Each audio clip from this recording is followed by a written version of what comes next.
Prevenção e combate à violência contra crianças e adolescentes. Para falar sobre este tema tão relevante, a gente conversa a partir de agora com o juiz da Infância e Juventude, Adailton Lacer, que tem vasta experiência em lidar com questões relacionadas à proteção e direitos da criança e do adolescente. Ele já está aqui com a gente, pronto para passar muita informação. Primeiramente, seja muito bem-vindo ao Tarde da Gente. Boa tarde. Boa tarde a você, boa tarde a todos que nos assistem. Para mim é sempre uma honra poder voltar aqui nesse programa. Tá, uma campanha de grande importância, né, que traz conscientização às pessoas sobre temas muito delicados, que é o abuso e a exploração sexual de crianças e adolescentes. Por que o mês de maio foi escolhido para essa temática? Bom, esse mês de maio também ele é importante, além desse tema, né, do enfrentamento e combate ao abuso e exploração sexual, também temos o mês da adoção. Esse mês foi escolhido porque se levantou dados estatísticos muito grande de que havia uma quantidade enorme de crimes nesse período, daí se escolheu, mas que na verdade é uma data emblemática que não deve ser esquecida. Então, durante todo o decorrer do ano, a gente tem que sempre tocar nesse assunto. Muito mais ênfase agora no mês de maio, dado a campanha, né? Qual é o grande desafio de uma campanha como essa? O que é feito para combater essas práticas criminosas? Ora, o principal objetivo da campanha é exatamente esclarecer a população, as pessoas, de que às vezes o que ela pensa ser uma mera brincadeira, como bulinar, pegar as partes íntimas de uma criança em casa, cheirar e tocar, e alguém achar que aquilo é uma brincadeira, a gente está mostrando que isso não é uma brincadeira, que isso é uma forma de abusar da criança e que pode chegar até mesmo a um estupro, propriamente dito. Então as pessoas precisam ficar cientes e aí tem um papel fundamental, né, dos meios de comunicação em propagar essa campanha, né, fazer com que toda a população seja cientificada.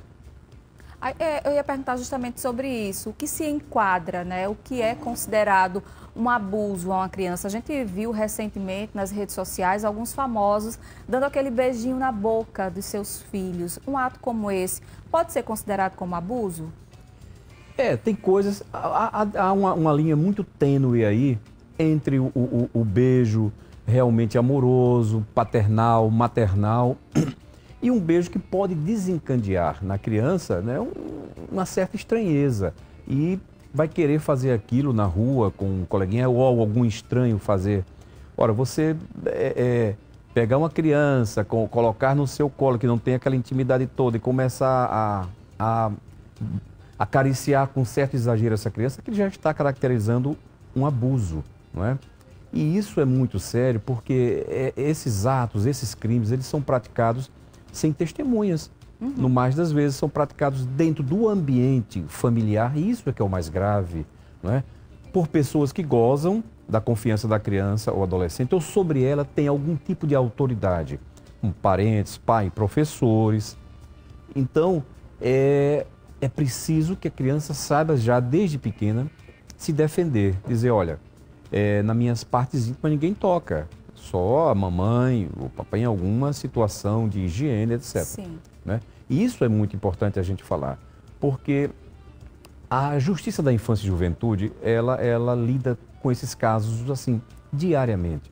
E isso nos traz um profundo sofrimento em você ver uma criança que é um ser humano ainda em desenvolvimento, que não sabe se defender, sendo abusada ou explorada por um adulto, não é? Esses processos, eles correm, todos eles, 100% desses processos tramitam em segredo de justiça. Por isso que não vem a público quando essas coisas acontecem, porque não vem a público. Daí a campanha ser preventiva. Porque depois que o crime ocorre, você tem que cuidar de dar a proteção para a criança e punir o agressor, o criminoso, né? E nós temos aí uma diferença entre abuso e exploração, né? Sim. Abuso é a pessoa que pratica, que bulina, que faz o sexo com a criança, que pratica ato libidinoso. A exploração, o explorador, ele não necessariamente tem relações sexuais com adolescentes, mas ele lucra alguma coisa. Ou seja, coloca essa, vamos dizer, uma garota em situação de prostituição e alferes lucro daquele sexo que ela mantém com terceiras pessoas. Então há essa distinção do abuso e do explorador. É interessante isso que o senhor falou sobre a questão desses abusos acontecerem, né, também acontecerem dentro da própria casa da criança. Na grande maioria acontece dentro de casa mesmo? Sim, a grande maioria. Por parentes próximos, pessoas de confiança? Olha, eu levo um percentual em torno de 70% dentro das casas, ou seja, da casa da criança, da casa de um tio, de um primo, mas de uma residência, e 30% nas escolas. Nossa, é muito significativo, É, né, um número ainda número alarmante, né? E a gente teve aqui recentemente, eu digo recentemente coisa de um ano e pouco, de uma escola onde um adolescente foi abusado sistematicamente, né, por um grupo de outros adolescentes. A imprensa tomou conhecimento e, quer dizer, os pais estão em casa achando que o seu filho está ali sendo educado, sendo cuidado, e ele estava sendo estuprado dentro de um banheiro, né? Nossa, que absurdo, que absurdo. Realmente, a gente sempre está noticiando, infelizmente, fatos como esses, né? Não são casos isolados, acontece com muita frequência, infelizmente. E aí os pais, os responsáveis, precisam estar atentos aos sinais. Quais os sinais que uma criança que é abusada ou explorada, ela passa a dar? Olha, além dos sinais físicos, né? Vermelhidão nas partes íntimas, algum tipo de lesão corporal, ou mesmo a ruptura do ímen, no caso das meninas, e a perda do rendimento escolar. A criança ou adolescente fica um pouco mais ou retraída ou irritadiça.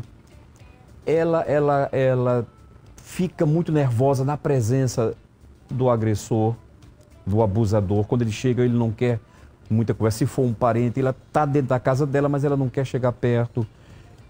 Enfim, são vários sinais que elas emitem que a gente tem que estar exatamente atento a esses sinais, né? Qualquer mudança brusca de comportamento, é preciso que os pais busquem apoio profissional, seja com a psicóloga, seja com pediatra, né? Alguém que possa ver. A escola tem um papel fundamental nisso também. Às vezes os pais podem não perceber, mas a professora pode perceber e comunicar imediatamente, né? Uma vez a gente cobriu um caso de uma menina que passou a ser abusada dentro de casa por um amigo muito próximo à família. Ele ia lá tomar café, almoçar, e assim, para os pais, ele era acima de qualquer suspeita, aquela pessoa de extrema confiança. E foi justamente na escola que a menina confidenciou a situação à professora. E aí, aquela professora, ela foi assim genial, porque ela conseguiu provas, ela conseguiu as câmeras de segurança de algumas casas, e realmente ele abusava enquanto levava a menina para a escola. Então, assim, é muito comum também observar quem, né, nós colocamos dentro do nosso lar. Perfeitamente. Olha, já tivemos...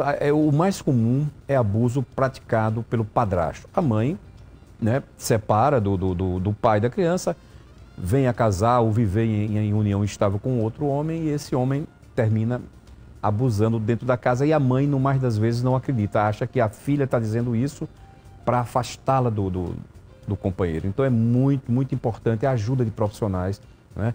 Seja profissionais da psicologia, do serviço social, da pedagogia, né? A escola, para que ela, às vezes, diz a mãe não toma providência. E agora? O que é que eu posso fazer? Tem que recorrer a alguém com quem ela tenha confiança e possa sentir que aquilo ali vai surtir algum efeito, né? Em prol da sua salvação.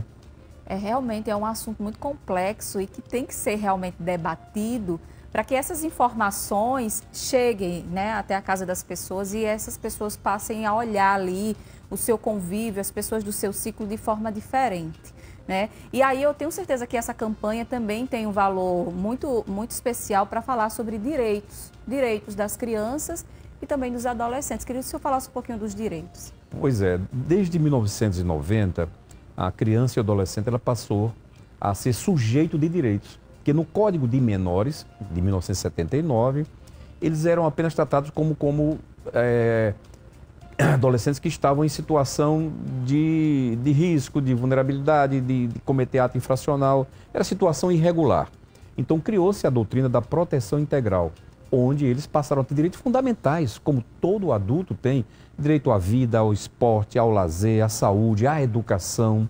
Então, esses direitos são assegurados e são garantidos, primeiro, pelo poder público pela família e pela sociedade. Então, hoje não se admite nenhuma criança fora da sala de aula. Perfeito. Não se admite nenhuma criança não ter a primazia no atendimento na saúde pública. Então, mas eu conheço ali um determinado hospital que não dá devida atenção. Aciona o Conselho Tutelar, aciona o Ministério Público, a própria Vara da Infância, que aí serão tomadas essas providências. O que não pode é a criança hoje viver à margem da sociedade.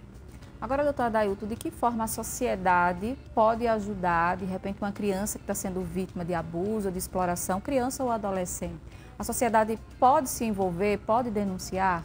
Pode se envolver, sim. Inclusive criando grupos, né, de apoio e denunciando, usando os canais que estão aí à disposição de todo mundo, né, os DISC 100, 150, 158, enfim, os números que estão aí disponíveis das nossas forças de segurança, Polícia Militar, Polícia Civil, tem feito um trabalho elogiável, ambas as polícias. O próprio Conselho Tutelar, que é aquele órgão que está lá na ponta, né? Em cada bairro tem aí a sua representação do Conselho Tutelar. Aqui na capital nós temos 7 conselhos. Então, a sociedade pode fazer esse trabalho de ficar atenta a essas crianças. Não pode ficar só atenta ao meu filho, não. Vamos olhar o filho do vizinho, vamos olhar o colega da escola, vamos prestar atenção em alguma mudança, né? A um pedido de socorro que a criança ela não verbaliza, né? Ela acena para o socorro, o corpo fala, né? E é isso que a gente tem que estar atento. É muito sutil, é muito sensível. Exatamente. E esse mês de maio, né, é um mês de conscientização, é um mês onde essa temática está em evidência. Quais são as diretrizes, né? O que vai acontecer aí ao longo desse mês para que esse assunto seja cada vez mais debatido? Olha, são palestras em faculdades que nós estamos fazendo, em escolas e muitas vezes em grandes condomínios aqui da capital. Então, essas palestras levam, porque teve um caso aqui para ilustrar, um condomínio de luxo aqui, onde tem uma sala de projeção de cinema. Os pais, as meninas desciam para assistir filme ou se divertir com os colegas, só que estava vendo dentro da sala um bacanal, né? Com olha só. Adolescentes fazendo sexo com até maiores de idade. E isso, evidentemente, que não chegou a público, mas chegou na Vara da Infância e Juventude, porque filmaram algumas cenas e divulgaram em grupos de WhatsApp de um adolescente em cenas de sexo com outro adolescente. Então, e os pais estão lá em cima, no apartamento, tranquilo. A minha filha aqui está protegida, murada, ela não vai ser assaltada aqui, ela não vai ser molestada, não tem perigo de nada, quando as coisas estavam acontecendo ali dentro. Literalmente debaixo dos olhos. Né? Debaixo dos seus olhos.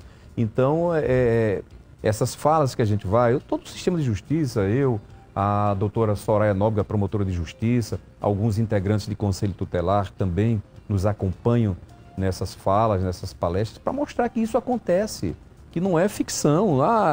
O juiz está querendo alarmar. Não, a gente sabe do nosso acervo processual oriundo desse tipo de delito. Tá certo, doutora Adailton. Quero agradecer demais a sua presença aqui no nosso programa para tratar desse tema tão importante. Sei que o senhor é muito ocupado, tem uma agenda apertada, mas é sempre também muito solícito com a imprensa. Muito obrigada. Eu que agradeço, estou sempre à disposição. Tendo agenda, nós estamos aqui porque o tema nos é muito caro. É verdade, é verdade. Muito obrigada. É isso aí, para você que é mãe, é pai de criança e adolescente, fica atento, tá? Cumpra o seu papel de responsável, atento aos sinais, ao que seu filho está passando, ao ambiente que ele frequenta, ao celular, saber o que ele está vendo aí na internet. Tudo isso é muito importante para evitar abuso, tá certo? Também exploração aí contra as nossas crianças e os nossos adolescentes. É isso aí. Vamos fazer um rápido intervalo comercial, tá, gente? Mas é bem rapidinho, não sai daí não.